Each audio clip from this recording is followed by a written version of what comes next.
love, betrayal, and an auction in front of a crowd. They returned to where their story began. A romantic evening, nostalgia, dancing. But one unexpected guest changes everything. A glance held too long, a touch too familiar. Then her words, "I'm sorry, but tonight, I'm leaving with him." Laughter ripples through the room. Whispers spread like wildfire. But he doesn't beg, he doesn't plead. Instead, he lifts her wedding rings high and declares, "All right then, who wants to bid?" But nothing in this story is what it seems. Everyone has a role to play. Are you ready to learn the rules? Hello, my friend. I'm so glad you stopped by my channel. If it's your first time here, don't forget to subscribe and like this video, as every like truly inspires me. Please tell me which city and country you watch this video from. Now, let's get started. Our 12th anniversary was fast approaching, and my wife, Jenny, and I had been eagerly awaiting the chance to celebrate together on Saturday. As business partners who spent most of our time traveling, our relationship had experienced its fair share of strain. Lately, I had felt a growing distance between us. Determined to bridge the gap, I devised a plan to revisit the place where our love story had begun, Chicago. Specifically, I wanted to take Jenny back to the very club where I had proposed, hoping that reliving the memory would bring us closer again. Before setting anything in motion, I checked whether the club was still around. To my delight, it had not only survived the years, but had remained under the same ownership, barely changing at all. Thrilled, I invited Jenny for a night of dinner and dancing, and she accepted with a giddy excitement that instantly transported me back to the night I had asked her to be my wife. In that moment, it felt as though time had barely touched us. Years ago, I had worked tirelessly, juggling multiple jobs for 3 months to save enough money for that special evening. My father had offered financial help, but my pride wouldn't allow me to take more than what he had originally given me for emergencies. I wanted to do it all on my own. After an elegant dinner and a few tender dances, I had led Jenny to the club's terrace, where we stood overlooking the Chicago River. The water, restless as it flowed toward Lake Michigan, reflected the twinkling city lights that refused to be swallowed by the current. That night, as I knelt before her, asking her to share a lifetime with me, I knew in my heart I had made the greatest choice of my life. I had never once doubted it.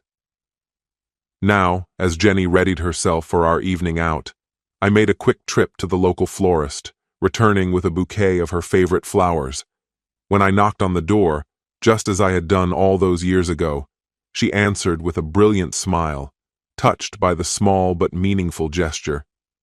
As expected, she needed an extra 15 minutes to get ready, but once we stepped out, it was as if we had traveled back in time. My research had been accurate. The club was just as we had left it.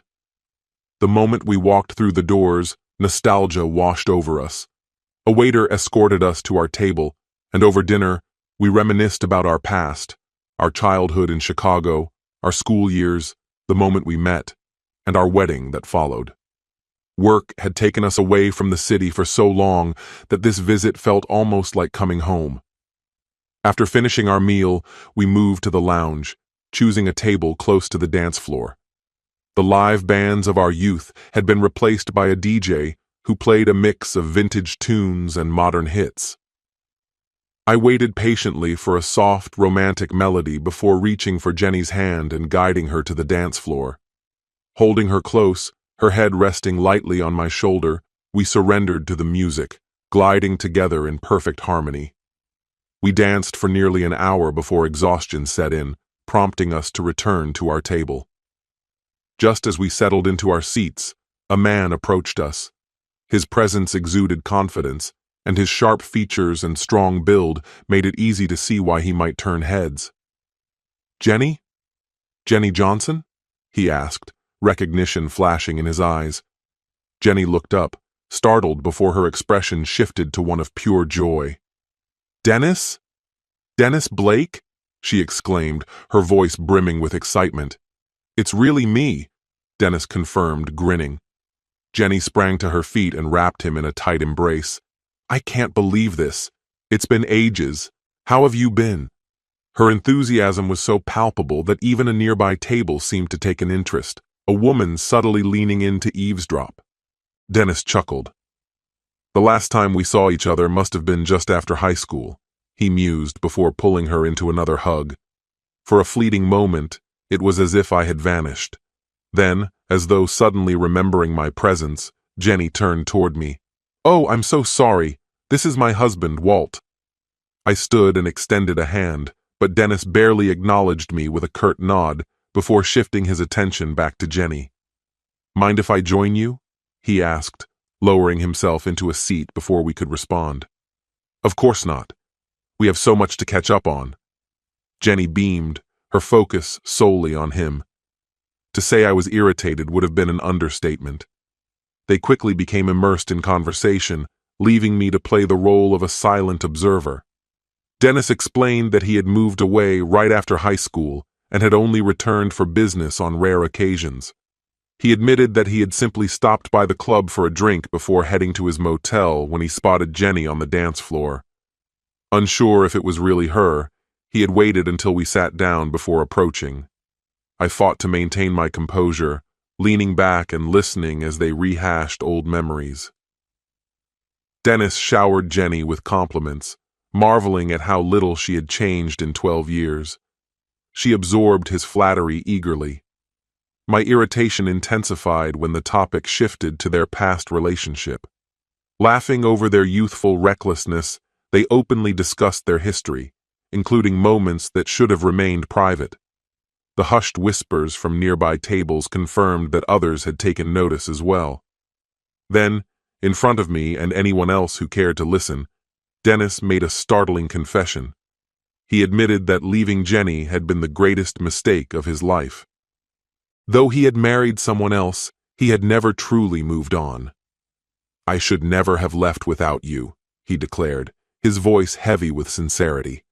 My hands curled into fists beneath the table, my patience unraveling. I was seconds away from putting an end to this and taking Jenny home when Dennis, without a single glance in my direction, extended his hand toward her. Care to dance? Without hesitation, Jenny took his hand, allowing him to lead her onto the dance floor. A man seated at the next table muttered something under his breath, mirroring my own unspoken thoughts. As the music played, Jenny and Dennis began with a polite distance between them, but as the slow melody carried on, that space began to shrink. Bit by bit, step by step, they moved closer, until the gap between them had all but disappeared. I sat alone at the table, fingers tapping against my beer bottle as the slow rhythm of one song faded seamlessly into another. The low murmur of nearby conversations pressed in around me, each hushed whisper making it increasingly difficult to ignore what was happening just a few feet away. I exhaled, setting my drink down. Enough was enough. Pushing back my chair, I rose and crossed the room, resting a firm but deceptively cordial hand on Dennis's shoulder. Mind if I step in and take a dance with my wife? My voice carried a trace of mock politeness, barely concealing the sharp edge beneath. Neither he nor Jenny looked thrilled as I inserted myself into their little moment. I met her gaze, allowing the frustration simmering beneath my skin to surface. Remember me? Your husband? My tone was pointed, laced with quiet accusation. Jenny's expression faltered. Walt, please. Please what? Explain to me why you're spending our anniversary wrapped up in some nostalgic reunion with him instead of with me? I wasn't shouting, but I also wasn't lowering my voice.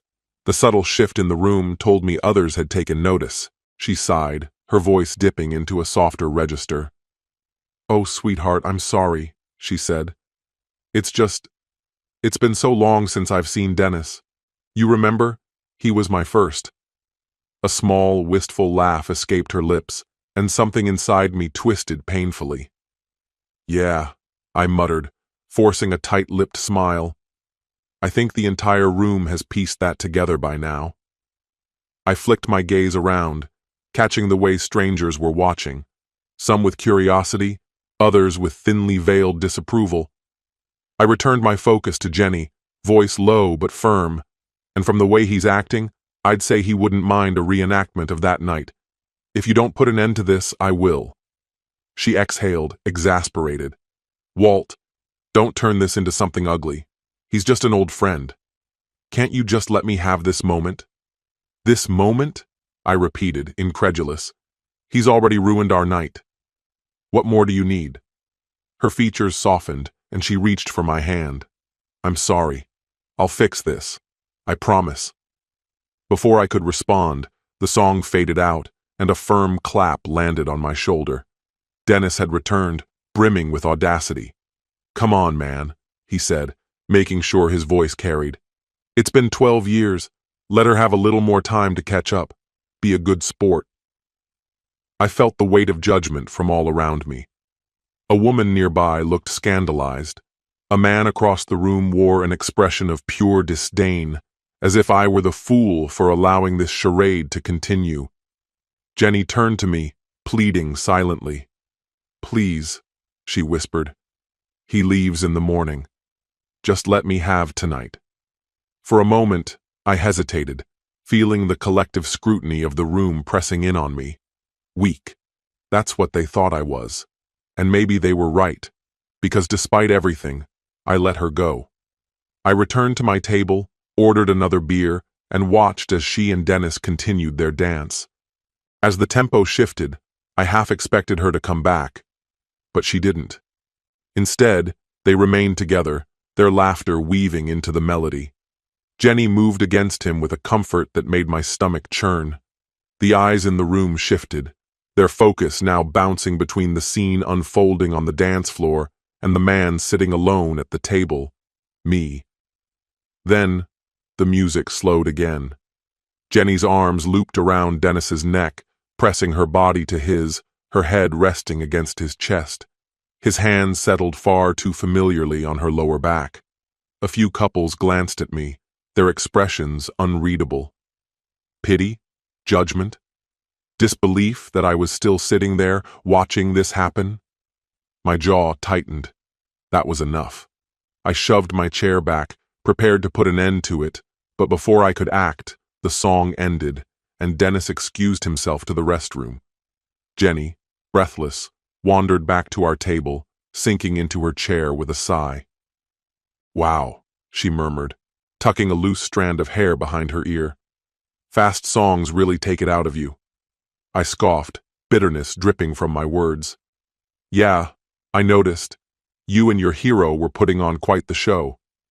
Are we going home now? She hesitated. Something flickered in her expression. Uncertainty, regret, maybe something else entirely. Walt, she said carefully, you know I love you, right? The surrounding conversations quieted. My pulse stuttered. Of course I do.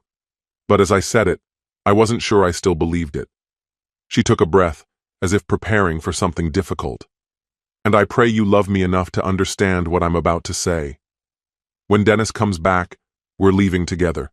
He's taking me with him. I'll be on a plane in the morning. The air around us thickened. There was no hesitation in her voice, no attempt to soften the blow. I looked around, meeting the stunned gazes of strangers who had become unwilling witnesses to the collapse of my marriage. The hell you are, I growled, my voice sharp enough to cut through the heavy silence. Please, Walt, she pleaded. It's just one night. I need this. Please understand. I let out a bitter laugh, shaking my head. Understand? You want me to understand that you're throwing away our marriage, on our anniversary? That you're humiliating me in front of a room full of people before walking out that door to sleep with another man? Before she could answer, Dennis reappeared, sliding behind her, his hands possessively settling on her shoulders. Ready, darling? He asked, smirking like a man who had already won. Jenny placed her hand over his. I'm sorry, Walt, she whispered, her voice heavy with finality. My chest ached as I met her gaze. Please, Jenny, don't do this. She shook her head. I'm so sorry. A ripple of shock moved through the room as she turned away, her fingers lacing with Dennis's. She didn't hesitate. She didn't look back. I shot to my feet, the chair screeching against the floor. "Fine," I shouted, my voice raw. "Then give me your rings." She froze, turning slowly. "What?" "You heard me?" I said, my tone cold and steady. "If you're walking away from everything we built, you don't get to keep those rings. They were a promise, and you're breaking it." Dennis let out an impatient huff. "Let's go." Jenny hesitated, then with slow deliberation, slid the rings from her finger and placed them on the table. Then she walked away. If he wanted to make a spectacle of himself, then so be it. She wasn't going to stop him. She could always retrieve them in the morning. "All right," she said, her voice clipped. "Fine, whatever." With a sharp exhale, she twisted the rings from her fingers. "Just don't lose them, darling," she added as she placed them in his outstretched hand. I tightened my grip around the small metal circles and raised my arm high above the smoky crowd. "What's my starting bid for this stunning wedding and engagement set?" I called out, my voice booming over the chatter. A shout from the back answered, "500! Walt!" Jenny's voice sliced through the laughter, sharp with disbelief. "What the hell do you think you're doing?" I shrugged, my grin edged with bitterness. "Clearly they don't mean much to you. Maybe someone else will appreciate them. Someone who actually gives a damn about marriage." I let the words sting before adding, "Don't worry, sweetheart. I'll be fair. You'll get half in the divorce." For the briefest second, I thought I saw her eyes glisten, but in the dim club lighting, I couldn't be sure. "Let's go," she said stiffly, her hand tightening around Dennis's arm. "He's bluffing," Dennis murmured as she hesitated. "He wouldn't toss away everything over one bad night." Still, she lingered. Then, after a final glance in my direction, she turned and walked away, shoulders tense with something unspoken. 600! Another voice rang out just as the door swung shut behind them. 2 hours later, I slid my keycard into the door of room 28 at the Arlington Hills Days Inn. The lock released with a soft click, and I stepped inside. The first thing I saw was her, stretched out lazily on the bed, clad in a delicate purple lace bra. Her chest rose and fell with slow, measured breaths, and just the sight of her sent a familiar heat pulsing through me. Her dark blue eyes fluttered open, and a slow smile curved her lips as I shut the door behind me. "Well?" she asked. "Did you sell them?" "Of course." "How much?" Her voice was laced with eager curiosity. 1,800. She tilted her head, considering. "Not bad." "Not bad?" I echoed, raising a brow. She chuckled softly. "Decent for 3 weeks' work." Sliding off the bed, she approached with deliberate grace, looping her arms around my neck before brushing her lips against mine. The lace of her bra pressed against my skin, igniting a spark between us.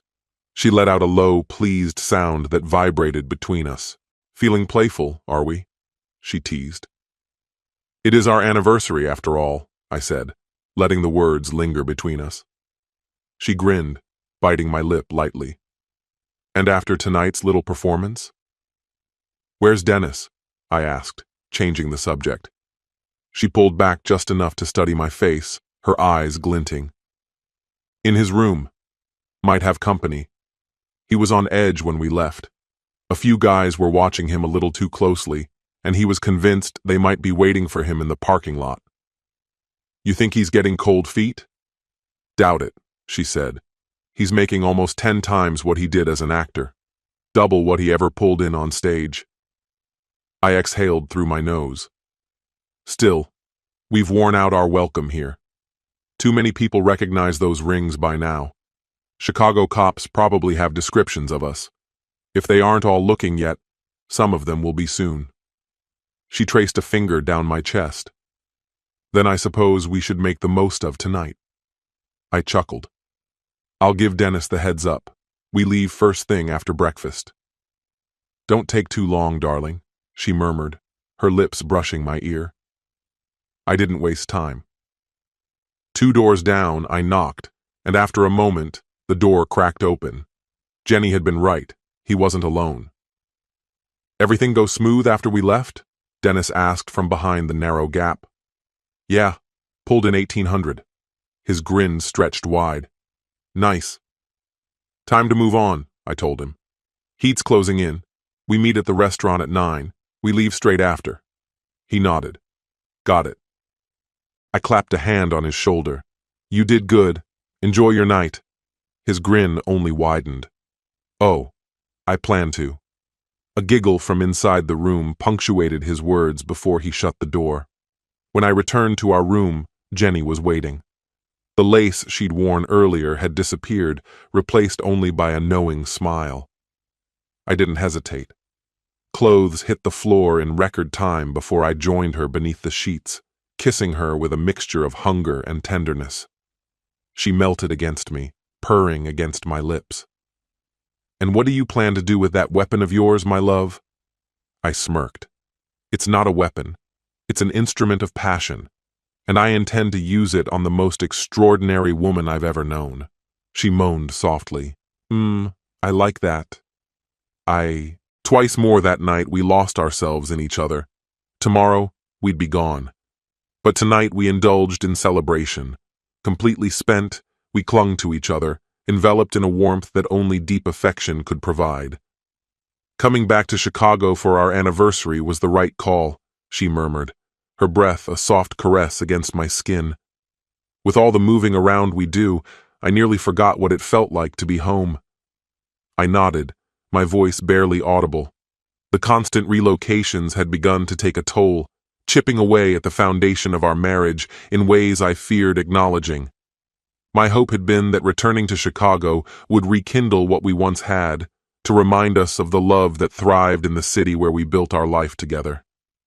"Do you think it did?" I asked, a quiet vulnerability laced in my words. She smiled, the kind of smile that carried unspoken reassurances. "Yes, Darlene, it did."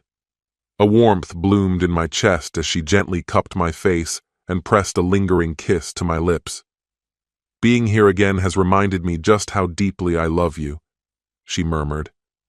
"Before you and Dennis left earlier, I could have sworn I saw tears in your eyes." "You did," she confessed, her voice barely above a whisper. "Sometimes, when I slip into my role, it feels too real." Tonight, just for a moment, I let myself imagine what it would be like if we actually separated. She shuddered slightly, as if the mere thought unsettled her. Her fingers traced slow, deliberate circles against my skin, and before I could stop myself, I started crying. I tightened my arms around her, anchoring her to me. "That will never happen. You and we're meant to be." Her eyes softened, filled with the kind of love that left no room for doubt. "So, my incredible husband, where's our next destination? Port-au-Eau, perhaps?" A slow grin spread across my face. I had a wife who adored me, who trusted me, who would follow me anywhere. Actually, I was thinking Dakota. With all the shale oil and those lonely men eager to throw their money around, I'd say we could retire in luxury. I was only half joking. Mostly. This story has come to an end. The moral of this story is simple yet brutal. Not all relationships are built on love, and not all betrayals happen by accident. Trust is the foundation of any relationship, easy to destroy, but impossible to fully restore. Sometimes, behind nostalgic memories lies cold calculation, and behind the words, "I love you," are hands ready to take away what matters most. But the key is to never let betrayal break you. Life moves forward, and sometimes losing someone isn't a loss, it's freedom. Respect yourself, cherish those who truly value you, and never be afraid to let go of those who don't. What's your opinion? Share it in the comments, my friend. And if you like this story, check out other exciting videos on my channel. I'll say goodbye until the next video. See you. You think your life is stable? A home? A job? A marriage? Not perfect, but solid. Until one day, your wife gives you an ultimatum. Change or lose her. Anger turns to heartbreak. then to determination. You rise from the ashes, stronger, sharper, and when she comes back, expecting the same man she left, she finds a stranger instead. But what if her leaving wasn't just about you? What if there's something bigger, something dangerous lurking beneath the surface? A conspiracy, a threat, a secret that could cost you everything. Now, it's not just about a broken marriage, it's about survival. Hello, my friend. I'm so glad you stopped by my channel. If it's your first time here, don't forget to subscribe and like this video, as every like truly inspires me. Please tell me which city and country you watched this video from. Now let's get started. It always happens when you least expect it. That's the harshest truth. You fall into a rhythm, convinced your life is steady, dependable, maybe not extraordinary, maybe not perfect, but safe. You wake up next to the same woman every morning, kiss her lightly before heading out. You stop by the store on your way home, picking up the things she likes without needing a reminder. Diana and I had been married for nearly a decade. We weren't clinging to the giddy infatuation of our early years, but I believed we were solid. We had our routines, Saturday movie marathons, pancakes every Sunday, quiet midweek dinners at our favorite little Italian place. Of course, we had our share of minor annoyances. She hated my habit of leaving socks wherever I took them off. I found it frustrating when she mindlessly scrolled her phone through dinner, just the usual things couples tolerate. Then, about 6 months ago, she started making comments, subtle at first. Have you thought about joining a gym? Maybe cutting back on beer a little? You used to take better care of yourself. I laughed it off. I wasn't some disaster. Sure, I'd gained a few pounds since we got married. Who hadn't? Work stress, long hours, the occasional late-night indulgence. Life happens. I assured her I'd get back in shape eventually, but the comments didn't stop. They sharpened. Kellen, I need you to listen. I can't be attracted to someone who doesn't take care of himself. That hit differently. I remember setting my fork down, looking at her across the table, and realizing she wasn't joking. Diana, what exactly are you saying? Her expression didn't waver. I'm saying if you don't lose weight, you'll lose me.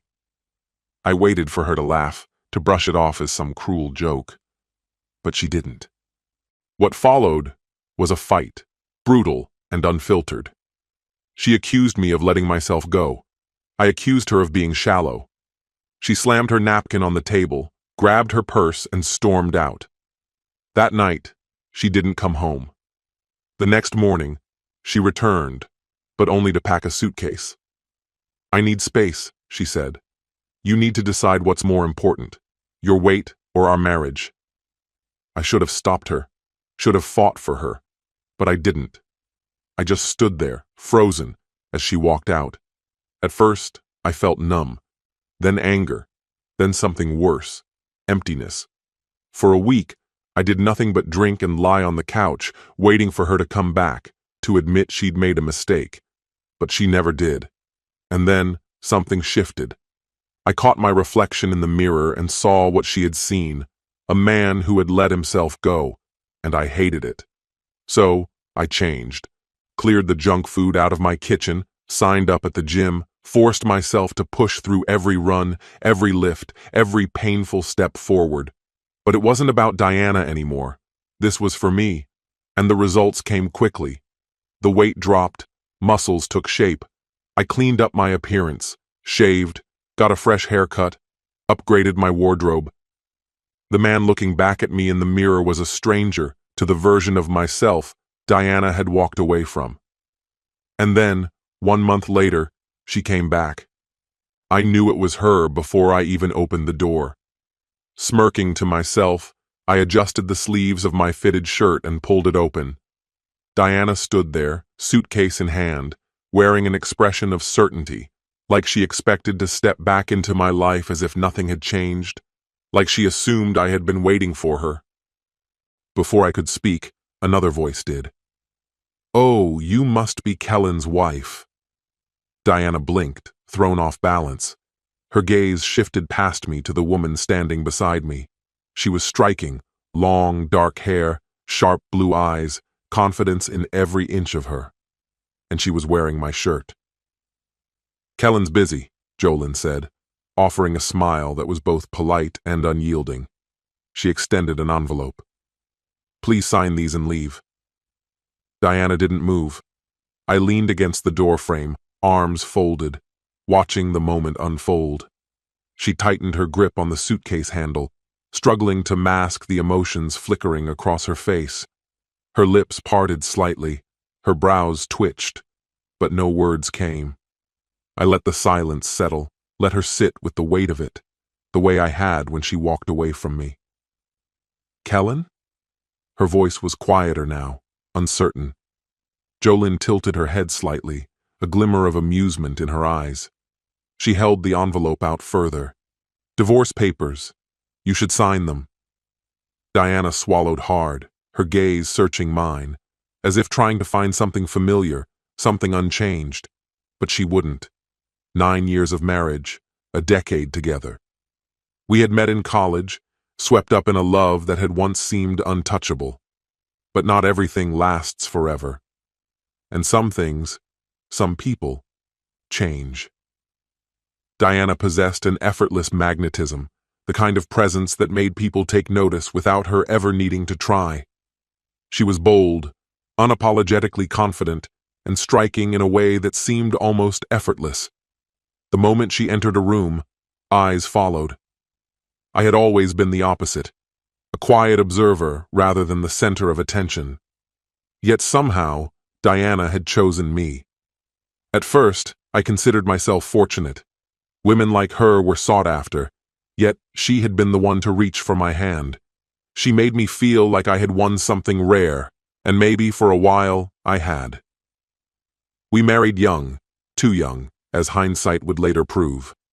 The early years were smooth. She thrived in her career as a marketing executive, relentless and ambitious, while I held a steady position in finance. We built what looked like a perfect life, a house in the suburbs, a loyal dog, a carefully constructed image of happiness. Then Celeste was born, and the cracks began to show. Diana had never been eager for motherhood, certainly not so soon. It was evident in the way she looked at Celeste, not as a cherished gift, but as a burden. Only 2 months after giving birth, she threw herself back into work, leaving the weight of parenting almost entirely on my shoulders. I was the one who stayed up with Celeste when she cried in the night, the one who packed her lunches and attended school meetings. I ensured that she never felt unwanted, even when her mother barely acknowledged her. And Diana? She resented me for it. "You're getting too comfortable, Kellen," she'd say, her voice dripping with contempt. "You're more of a babysitter than a husband. You've let yourself go. Maybe if you put as much effort into us as you do into Celeste, we wouldn't be here." I convinced myself that it was stress, that she just needed time to adjust, that things would get better. But they didn't. One evening, she came home, issued an ultimatum, and then walked out the door. A month passed in silence. Then, without warning, Diana returned, expecting to find everything exactly as she had left it. The house, the marriage, the man she had abandoned. She was a fool. Diana squared her shoulders, slipping back into the familiar armor of arrogance. Her gaze flitted from me to Jolyn, then back again, disbelief twisting her expression. "Really, Kellen? This is what you've been doing while I was gone? Sleeping with some random woman?" I let out a quiet chuckle. Jolyn, leaning casually against the doorframe, crossed her arms. "I don't think you're in any position to judge, sweetheart," she replied smoothly. "Didn't you leave him for someone else?" Diana stiffened. There it was. I stepped forward, keeping my voice steady. "Tell me, Diana, how did that work out for you?" Her nostrils flared. She tried to mask it, but I caught the flicker of embarrassment in her eyes. She had walked away, convinced that she was trading up. Clearly, she had been wrong. "That's none of your business," she snapped. "Oh, but it is," I countered. "You made it my business the moment you decided to abandon our family." Diana flinched, Barely, but enough. Jolynn smirked. And now it's our business too. So, why don't you be smart for once and sign the damn papers? Diana shot her a glare sharp enough to cut steel. Without another word, she snatched the envelope, tore it open, and began flipping through the pages. Then, realization struck like a thunderclap. Her expression darkened. Wait, what the hell is this? I remained unreadable. Divorce papers. Her hands trembled slightly as she scanned the documents. You actually expect me to sign this? You think you can just push me out of my own house? It's my house now, I corrected her. You walked away. While you were gone, I made sure everything was in order. Legally, financially. Her head snapped up, her wide eyes betraying her first real emotion, fear. She had miscalculated.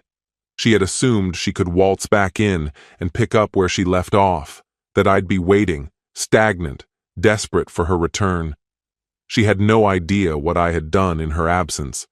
The legal work, the custody arrangements. Celeste was staying with me. The house was mine.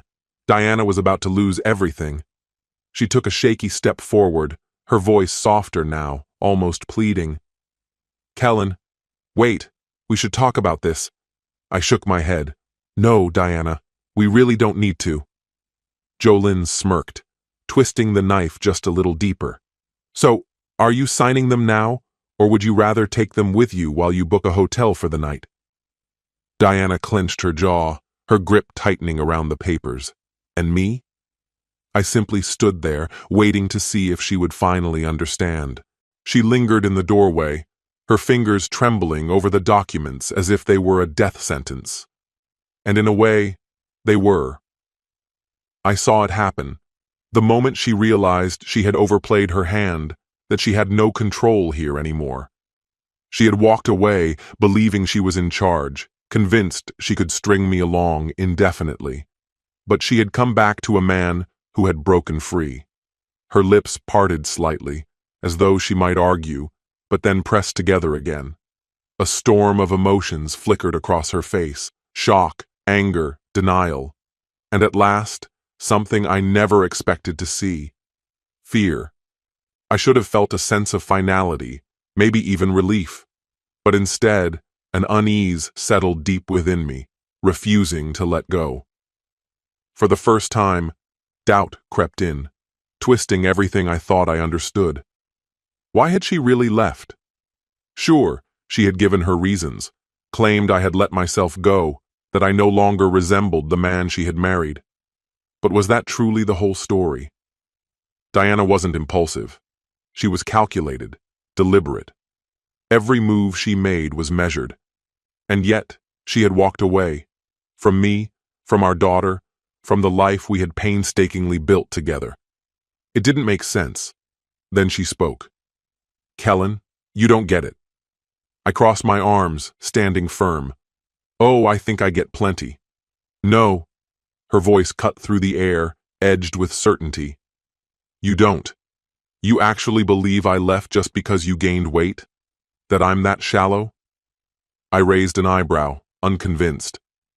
Jolynn lingered in the doorway, eyes locked onto Diana like she was measuring an opponent. Then explain it, I pressed. Diana inhaled sharply, bracing herself. Her grip tightened around the divorce papers, her knuckles white. And then she said something that shattered everything I thought I knew.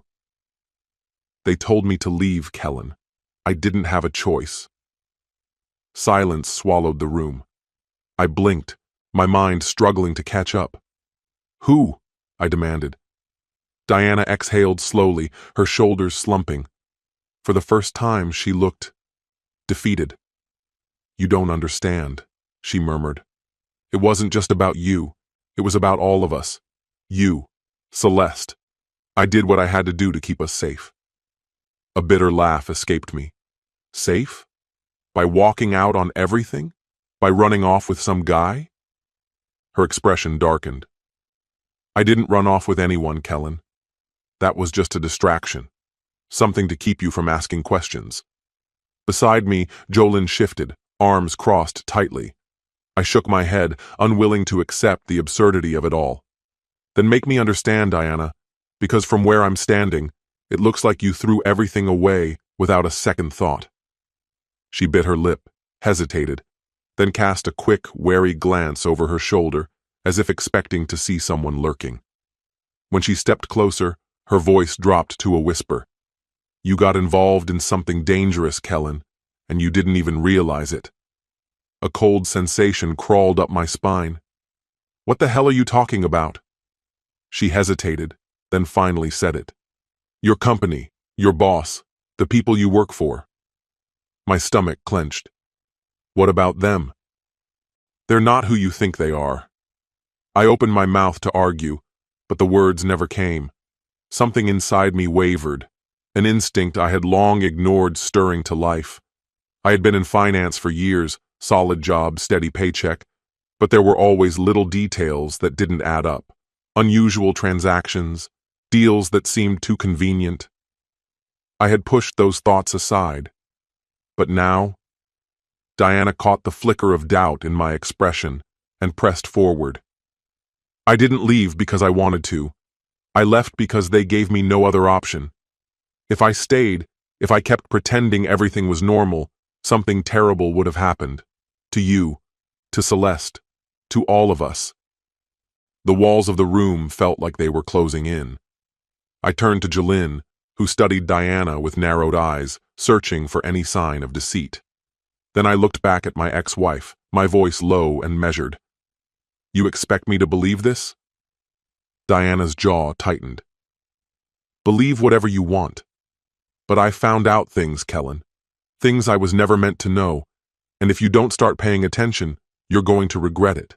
The anger I had felt earlier wavered, giving way to something far more unsettling, fear, because for the first time, I wasn't entirely sure she was lying, and that terrified me.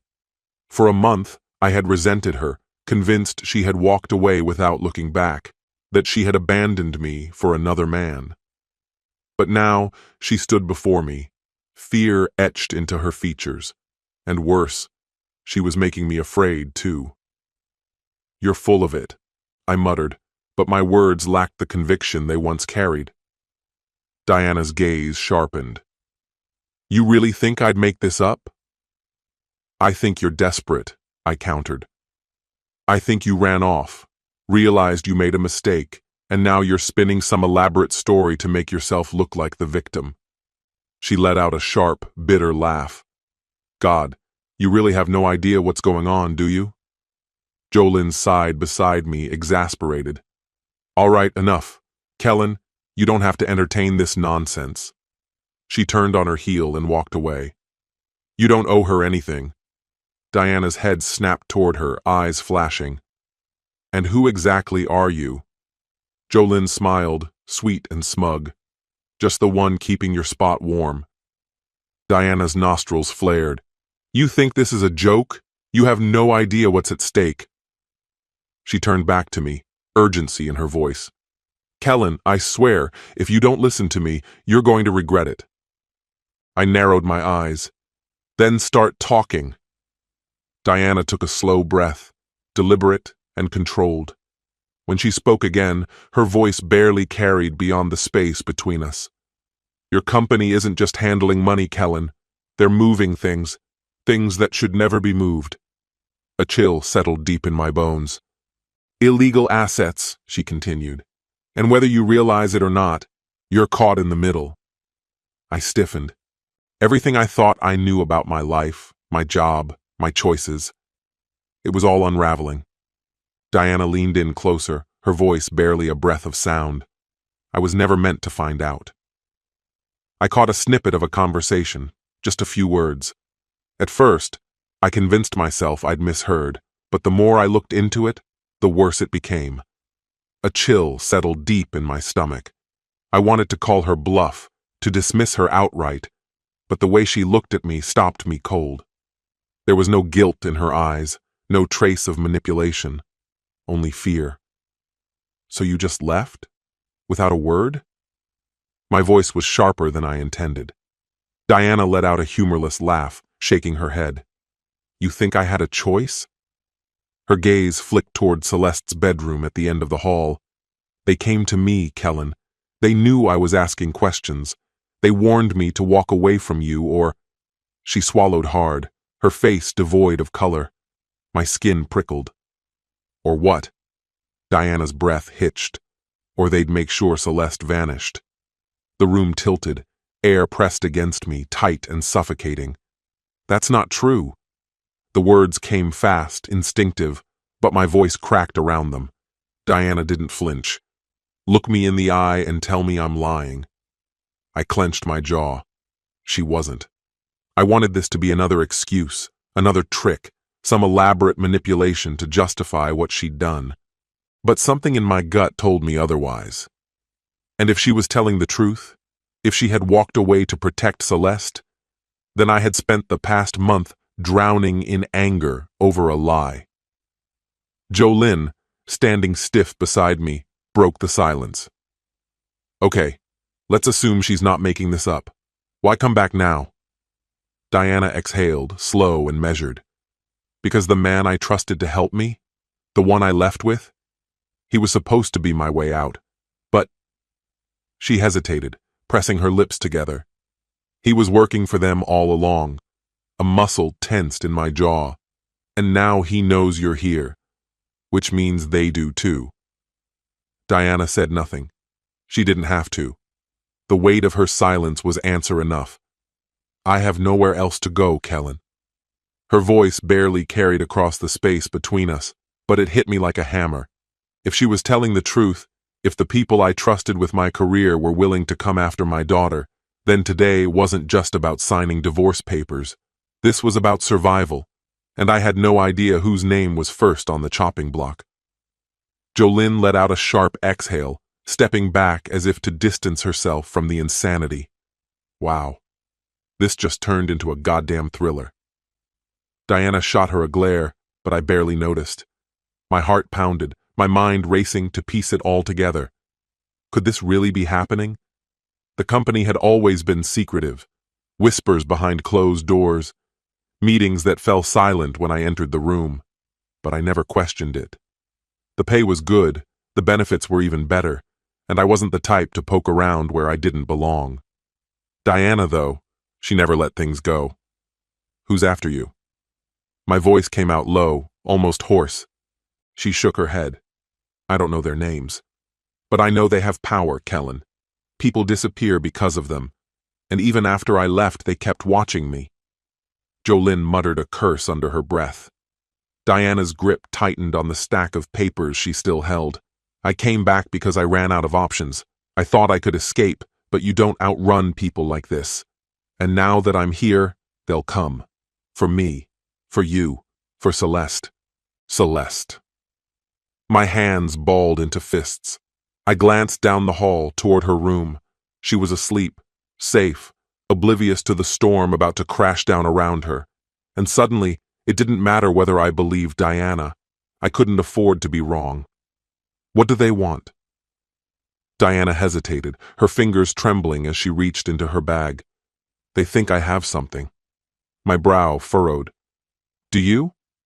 A pause. Then slowly, she pulled out a USB drive and placed it in my palm. It felt heavier than it should have. What's on this? Jolynn asked, her voice cautious. Diana's answer was barely audible. Everything. A sharp breath escaped me. This wasn't just about our marriage.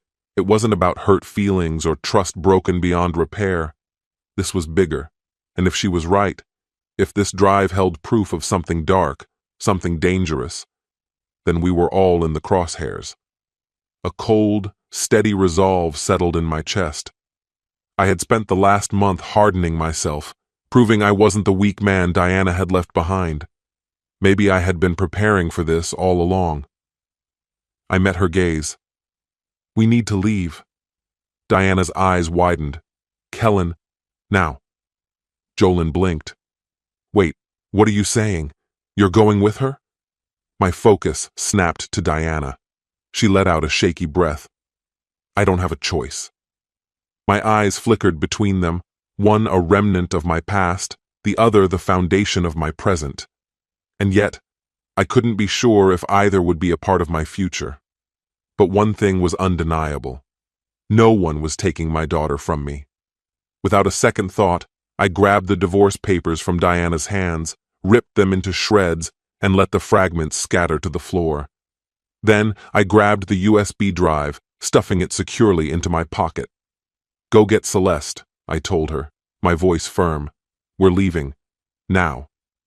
Diana didn't falter. She turned and disappeared down the hallway. Jolene remained frozen, her expression caught between disbelief and something that almost looked like respect.